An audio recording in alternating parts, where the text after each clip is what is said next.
We turn now to influential members of the U.S. House for their assessment of today's hearing.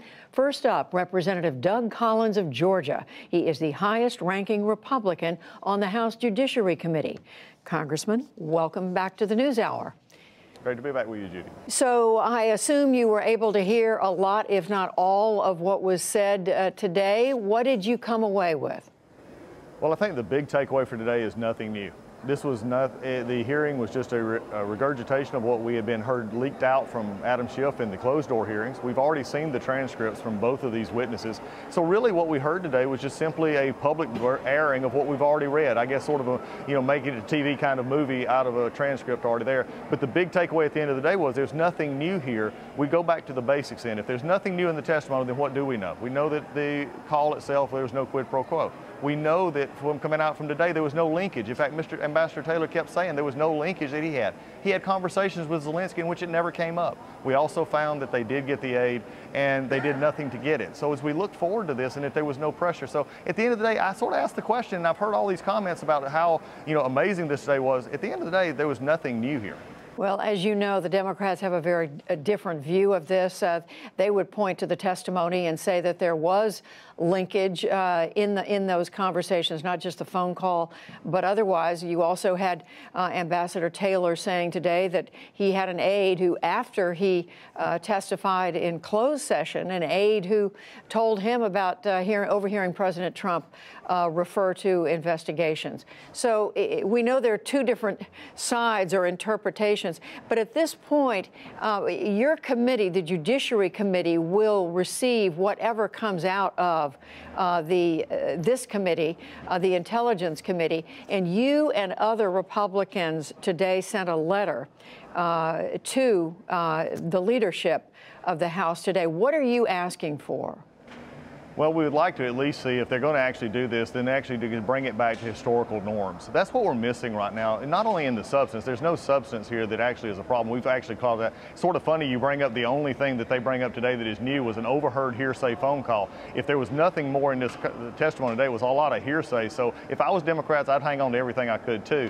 But from my letter perspective is saying, okay, when it comes back to judiciary, this is the historical home of impeachment, whether you agree or disagree. And there's a lot of problems with what we have seen over the past few weeks. So if you're going to do this properly, you're going to send it to us and now look to actually overturn an election, then it's time the Judiciary Committee, who has been sidelined because of the ineptness, I believe, during the Russia investigation, could come back in and actually do this properly so that all sides, including the president, are represented. That's something that is missing in this project. We're going to see that go forward. And by the way, when we do get it back and Mr. Schiff sends a report to us, Mr. Schiff Adam Schiff should be the first witness to sit there and take questions about this because he is the one that is driving this whole process. Do you believe it is acceptable for the President of the United States to ask a foreign leader to investigate a political rival?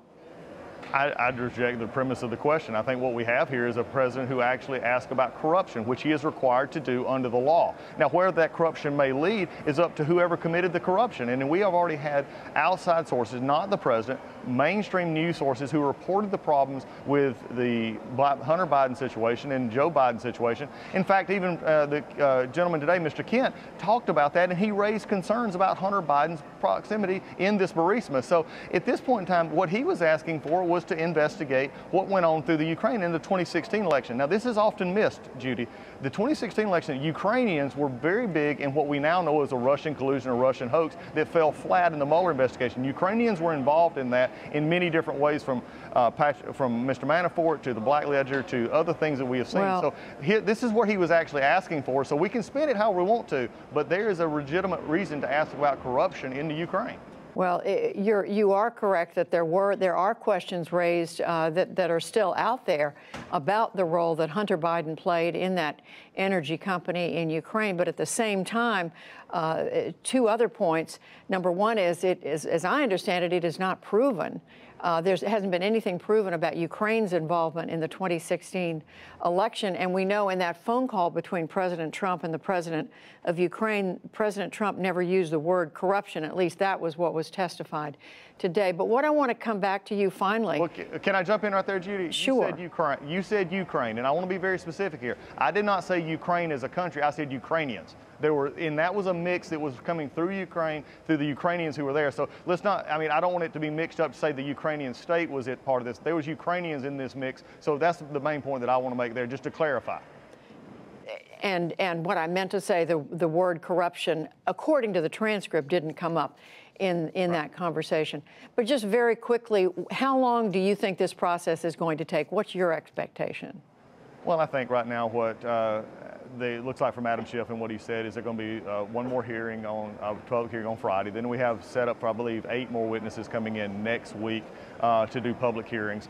I think from their own time frame, they're rushed on this because they're trying to get it out because they don't want to appear to be trying to interfere in a 2020 presidential election. So you'll see it come to us in December, is my understanding. But this is where it gets really challenging. If they're going to simply try to rubber stamp it through the Judiciary Committee, I'm putting them on notice right now. That will not be an easy process because you cannot come and just simply rubber stamp articles of impeachment that are designed to overturn an election. Congressman Doug Collins, the ranking Republican on the House Judiciary Committee. Thank you. Judy, it's always good to be with you.